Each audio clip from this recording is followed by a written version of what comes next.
ఇంతకుముందు గతంలో 2 సార్లు ఉప సర్పంచ్‌గా చేయడం జరిగింది. ఎన్నో అభివృద్ధి పనులు రామకృష్ణ కాలనీలో జరిపించడం జరిగింది. ఎక్కడెక్కడికో నిధులు తీసుకొచ్చి ఎంపీ నిధులు, మినిస్టర్ల దగ్గరికెళ్ళి ప్రతి మినిస్టర్ దగ్గరికెళ్ళి నిధులు తీసుకొచ్చి సీసీ రోడ్లు గానీ, ప్రతి ఒక్క పని గానీ, బిల్డింగ్‌లు మన కుల సంఘాలు గానీ, ప్రతి ఒక్క సంఘ భవనం కట్టడం జరిగింది.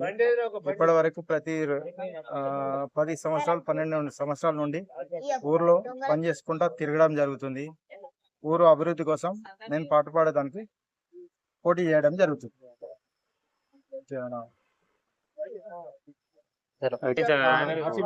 ఆశీర్వదించి గ్రామ ప్రజలు మమ్మల్ని ఓటు వేసి ఆశీర్వదించాలని కోరుతున్నాను. అప్పుడు గ్రామ ప్రజల తరఫున నేను దేనికైనా రెడీ ఉంటాను. ఏ పనికైనా మంచికో దేనికైనా కూడా రెడీ ఉంటాను, వస్తాను. ఏ రాత్రి ఫోన్ చేసినా నేను అందుబాటులో ఉంటాను ప్రతి దానికి.